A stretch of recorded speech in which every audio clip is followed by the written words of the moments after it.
ಎಲ್ಲರಿಗೂ ನಮಸ್ಕಾರ. ಅಂಗನವಾಡಿ ಕಾರ್ಯಕರ್ತೆಯರ ಕಾನೂನಾತ್ಮಕ ಹೋರಾಟಕ್ಕೆ ಇದೀಗ ಭರ್ಜರಿ ಜಯ ಸಿಕ್ಕಿದೆ.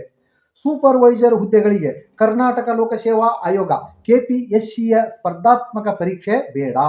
ಅಂಗನವಾಡಿ ಕಾರ್ಯಕರ್ತೆಯರಿಗೆ ಪದೋನ್ನತಿ ಮೂಲಕವೇ ಸೂಪರ್ವೈಸರ್ ಹುದ್ದೆಗಳನ್ನು ಕೊಡಬೇಕು ಅಂತಕ್ಕಂತಹ ಕಾರ್ಯಕರ್ತರ ಬೇಡಿಕೆಗೆ ಕರ್ನಾಟಕ ರಾಜ್ಯ ಹೈಕೋರ್ಟ್ ಇದೀಗ ಸಮ್ಮತಿಯನ್ನು ನೀಡಿ ಆದೇಶವನ್ನು ಹೊರಡಿಸಿದೆ.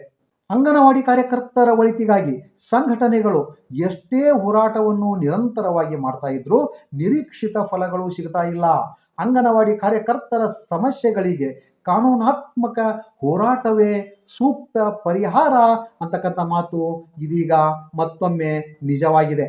ಸೂಪರ್ವೈಸರ್ ಹುದ್ದೆಗೆ ಸ್ಪರ್ಧಾತ್ಮಕ ಪರೀಕ್ಷೆ ಬೇಡ, ಕೇಂದ್ರ ಸರ್ಕಾರದ ಸುತ್ತೋಲೆಯಂತೆ ಸೇವಾ ಹಿರಿತನವನ್ನು ಆಧರಿಸಿ ಪದೋನ್ನತಿಯನ್ನು ನೀಡಬೇಕು ಎಂದು ಕರ್ನಾಟಕ ರಾಜ್ಯ ಹೈಕೋರ್ಟಿನ ಬೆಂಗಳೂರು ಪ್ರಧಾನ ಪೀಠದಲ್ಲಿ ಮೊಕದ್ದಮೆಯನ್ನು ದಾಖಲಿಸಿದ್ರು.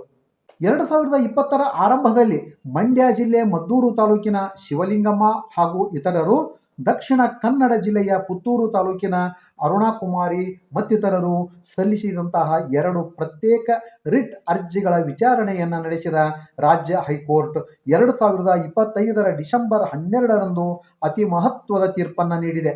ಅದು ಏನು ಅಂದರೆ, ಹೈಕೋರ್ಟಿನಲ್ಲಿ ಮೊಕದ್ದಮೆಯನ್ನು ದಾಖಲು ಮಾಡಿ ಈಗ ಸೇವೆಯಲ್ಲಿ ಇರತಕ್ಕಂತಹ ಅಂಗನವಾಡಿ ಕಾರ್ಯಕರ್ತೆಯರ ಸೇವಾ ಹಿರಿತನದ ಪಟ್ಟಿಯನ್ನು ಸಿದ್ಧಪಡಿಸಿ ಅವರಿಗೆಲ್ಲ ಸೂಪರ್ವೈಸರ್ ಹುದ್ದೆಗಳನ್ನು ನೀಡಬೇಕು.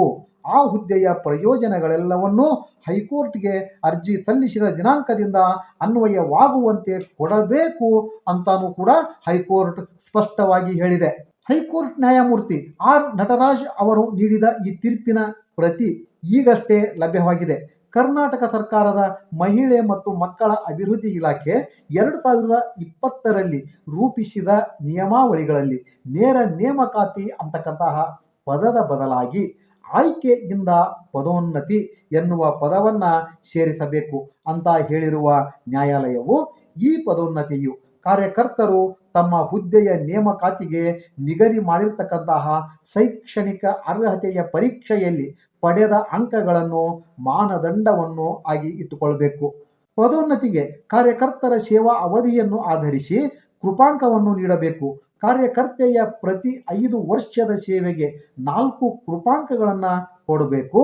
ಕಾರ್ಯಕರ್ತೆಯರು ತಮ್ಮ ಶೈಕ್ಷಣಿಕ ಅರ್ಹತೆ ಅಂದರೆ ಉದಾಹರಣೆಗೆ PUC ಅಥವಾ ಪದವಿ ಆಗಿರಬಹುದು, ಆ ಪರೀಕ್ಷೆಯಲ್ಲಿ ಅವರು ಪಡೆದಂತಹ ಅಂಕಗಳ ಜೊತೆಗೆ ಕೃಪಾಂಕಗಳನ್ನು ಸೇರಿಸಿ ಪದೋನ್ನತಿಯನ್ನು ನೀಡಬೇಕು ಅಂತ ಆದೇಶದಲ್ಲಿ ಸ್ಪಷ್ಟವಾಗಿ ಹೇಳಲಾಗಿದೆ.